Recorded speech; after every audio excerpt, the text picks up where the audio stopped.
नमस्कार मित्रों, मैं एसवी भारद्वाज आपका एक बार फिर से स्वागत करता हूं। कर्क राशि के लिए दोस्तों शुक्र के प्रभाव को जानेंगे। एक्सक्लूसिवली शुक्र की बात करेंगे। हालांकि हमने पिछले वीडियो में गुरु शुक्र सूर्य की युति की बात की थी। यहाँ पर इस चर्चा से जानने की कोशिश करेंगे कि शुक्र का राशि परिवर्तन जो कि 19 तारीख सुबह वृषभ राशि में अपनी राशि में प्रवेश कर जाएगा। आपका 11वां भाव होगा। लाभ स्थान का मालिक लाभ स्थान में हो तो निश्चित तौर से लाभ तो होता है। आय का भाव है 11वां भाव, इनकम का भाव है, तो यहाँ से आपको लाभ की संभावनाएं देखी जाती हैं, जिसके कारण ये कह सकते हैं, ये पूर्णतः सत्य प्रतीत होता है कि आपके लिए 11वें भाव में गुरु का और सूर्य का पहले से विद्यमान रहना और शुक्र का युति बनाना 19 तारीख सुबह से, ये योग कितना आपके आय को बढ़ा सकता है और भाग्य कितना साथ देगा, उसके ऊपर टिप्पणी करेंगे। पारिवारिक स्थितियां कैसी रहेंगी, चल अचल प्रॉपर्टी बढ़ने के योग हैं, बनने के योग हैं, और भी रोज़मर्रा के जो छोटे बड़े इश्यूज होते हैं। क्या यह योग दो शुभ ग्रह गुरु और शुक्र खासकर 11वें भाव में लाभ स्थान में होकर क्या आपको निश्चित तौर से सुखी करेंगे? सुख इसलिए क्योंकि सुख भाव का मालिक है शुक्र और स्वराशि में। सुख भाव हम चतुर्थ भाव को इसलिए भी कहते हैं क्योंकि यह चंद्रमा का घर होता है। कालपुरुष की कुंडली में यहाँ पर कर्क राशि आती है चतुर्थ भाव में, तो इसलिए इसे हम सुख भाव कहते हैं। तो क्या शुक्र अपनी राशि में सुख भाव का मालिक होकर आपको सुखी करेगा और किन क्षेत्रों से आपको ज़्यादा सुख महसूस होगा? देखिए, मनस्थिति की बात करें तो सुख होता है या दुख होता है। यहाँ पर शुक्र भी कुछ इसी तरह के ग्रह हैं।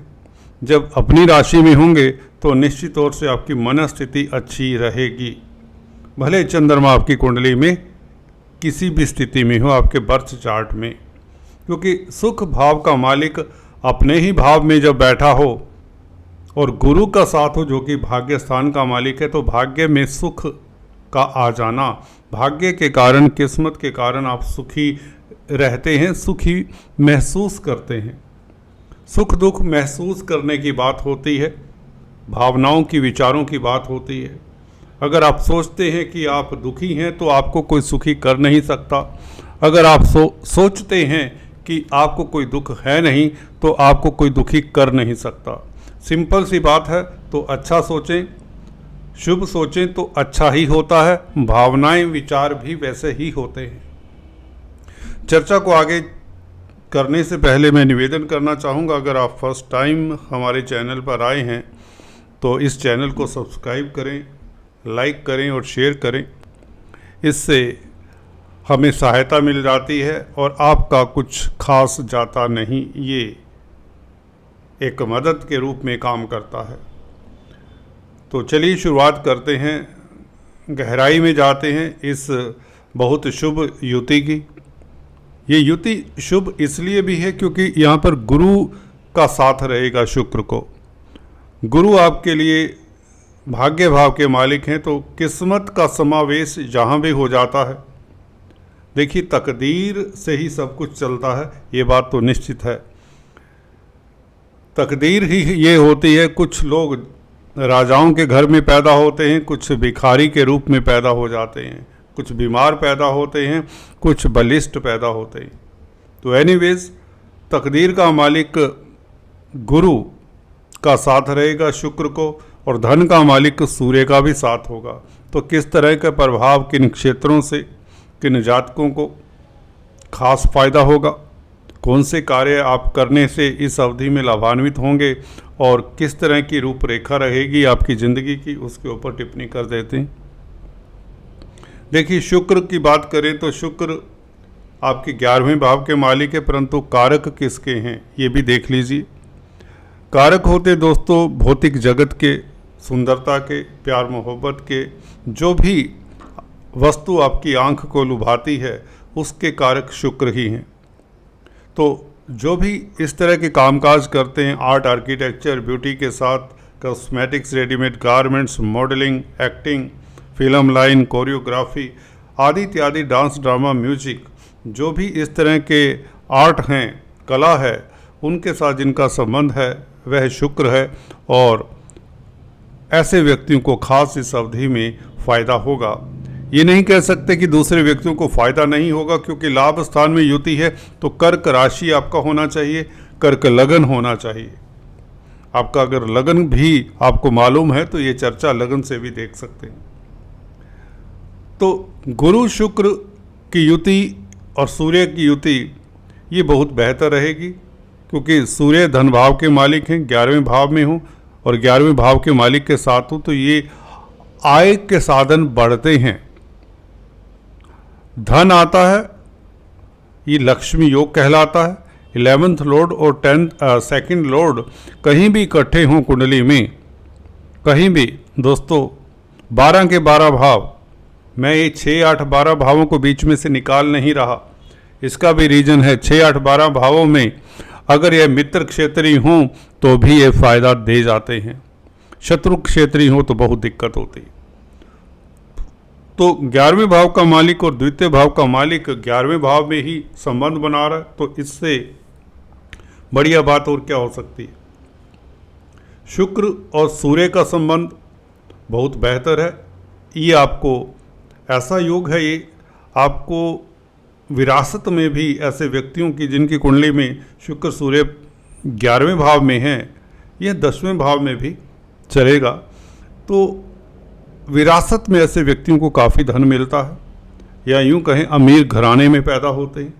सूर्य का 10वें और 11वें भाव में होना, इवन 9th हाउस में भी सूर्य अच्छा ही फल देते हैं। तो सूर्य की स्थिति खास उत्तम है, और शुक्र का यहाँ पर आ जाना 19 तारीख से लाभ होगा, और कई तरह के लाभ होंगे। सोर्स ऑफ इनकम आपके बढ़ेंगे, अटका हुआ धन मिलेगा, आप स्वस्थ रहेंगे, संतुष्ट रहेंगे। सबसे बड़ी बात ये होती है संतुष्टि। संतुष्टि है तो तभी सुख है। मानसिक सुख डिपेंड करता है आपके वे ऑफ थिंकिंग पे। इस अवधि में आपकी थिंकिंग पॉजिटिव रहेगी, क्योंकि गुरु का साथ है। जहाँ भी गुरु का साथ हो जाए, गुरु की दृष्टि में भी अमृत होता है, आपको पता ही है, और गुरु की युति हो जाए शुक्र सूर्य के साथ, तो शुक्र सूर्य भी लाभान्वित होंगे गुरु की स्थिति के कारण। आप कहेंगे गुरु तो अस्त हैं। जी हाँ दोस्तों, 1 तारीख तक, 1 जून तक गुरु अस्त हैं, परंतु अस्त ग्रह इतना भी इसे मत समझिए, गुरु को बड़े प्लैनेट हैं, अस्त होने के पश्चात भी यह अपना प्रभाव तो रखते हैं, इतना भी नाजुक नहीं हो जाता अस्त ग्रह। मैंने अक्सर कुंडलियों में पाया है कि जिनके 2-3 ग्रह अस्त होते हैं, बल्कि वह ऊंचाइयां छूते हैं। इसे एक किस्म से नीच भंग राजयोग की स्थिति बन जाती है। परंतु अस्त ग्रह अच्छी अवस्था में हो, मित्रों के साथ हो, वर्गा चार्ट में भी अच्छी स्थिति में हो, तो ये नीच भंग राजयोग वाली स्थिति बनाता है। कमजोरी दूर हो जाती है अस्तगत होने के कारण। अगर ये मित्र क्षेत्रीय हो, मित्र राशि में अस्त हो रहा है, या मित्रों के साथ हो, जैसे कि गुरु शुक्र के साथ हैं। शुक्र हालांकि गुरु के मित्र नहीं होते, परंतु आपकी कुंडली में शुक्र सुख भाव के मालिक हैं, तो जमीन जायदाद प्रॉपर्टी से फायदे होने के योग बनते हैं, लाभ होने के योग बनते हैं, इनकम बढ़ने के योग बनते हैं। नौकरी करते हैं तो नौकरी में तरक्की की संभावनाएं। अगर आप नौकरी से परेशान चले आ रहे हैं, बॉस से आपकी पट नहीं रही, जम नहीं रही, तो स्थितियां आपके अनुकूल होने वाली हैं। सूर्य का साथ मिल जाए तो ये और भी बेहतर स्थिति हो जाती है, आपकी विल पावर भी बढ़ती है। सूर्य विल पावर के कारक है, आत्मिक बल बढ़ता है, और उसके लिए सूर्य शुक्र गुरु का 11वें भाव में बैठना आपकी आत्मिक बल में वृद्धि, आपको सुख संतोष देता है। अभी भी स्थितियां इतनी दिक्कत वाली नहीं हैं, परंतु चलिए, हो सकता है 11वें भाव का मालिक 11वें भाव में हो तो कमाल तो होता है। आय तो तभी बढ़ेगी जब आप सुखी होंगे। देखिए, जब आप मेंटली, मानसिक तौर से शांत हैं, सुकून में हैं, एंजॉय कर रहे हैं ज़िंदगी को, तभी आप फोकस कर पाते हैं अपने कार्यों के ऊपर। आप नहीं तो कंफ्यूज्ड रहते हैं और इसके कारण चिंता होती है, कष्ट होता है। तो ये स्थिति बिल्कुल जीरो हो जाती है शुक्र के यहाँ पर आने से। सुख भाव का मालिक 11वें भाव में हो तो भरपूर सुख देता है। मदर का भाव भी होता है चतुर्थ भाव, तो मदर को लेकर कोई परेशानी थी, मदर का स्वास्थ्य अगर आपकी मदर का स्वास्थ्य, माता का स्वास्थ्य अच्छा नहीं था तो वह भी बेहतर होगा। ज़मीन जायदाद प्रॉपर्टी के मसलों में सफलता। अगर राजनीति में है, शुक्र सूर्य का साथ हो तो राजनीति में भी सफलता। पिता पक्ष से लाभ हो, पिता का भी स्वास्थ्य अच्छा रहे। कहीं ना कहीं गुरुओं का आशीर्वाद भी मिलेगा, खासकर 1 जून से बाद। जून का राशिफल देखना मत भूलें। यहाँ पर गुरु उदय हो रहे हैं तो आपके लिए गोल्डन पीरियड तो शुरुआत कर ही दी है गुरु ने 11वें भाव में आने से। परंतु जून से उदय होने का मतलब आपके जो भी कार्यों में अवरोध हैं वह दूर होते हैं। गुरु 12वें भाव 9th हाउस के मालिक हैं और 11वें भाव में होंगे तो मल्टीनेशनल कंपनी से खास आपको फ़ायदा होगा। विदेश यात्रा के योग बन जाते हैं अगर आप विदेश जाने के इच्छुक हैं। दैवी कृपा आपके साथ होगी, ईश्वरीय कृपा आपके ऊपर रहेगी। और इन तीनों ग्रहों का प्रभाव पंचम भाव के ऊपर है तो शेयर बाजार में कामकाज करने वालों के लिए भी स्थितियां बेहतर होंगी। बच्चों को लेकर कोई परेशानी है वह दूर होती है। अगर आप छात्र हैं तो प्रतिस्पर्धाओं में उत्तीर्ण होते हैं, पढ़ाई में मन लगता है, स्थितियां अनुकूल हो जाती हैं कोई भी क्षेत्र हो। तो 11वें भाव में शुभ ग्रह हों तो आपका स्वास्थ्य भी उत्तम होता है। राज दरबार से आपको सम्मान मिलेगा सूर्य के कारण। शासन सत्ता से लाभ होगा।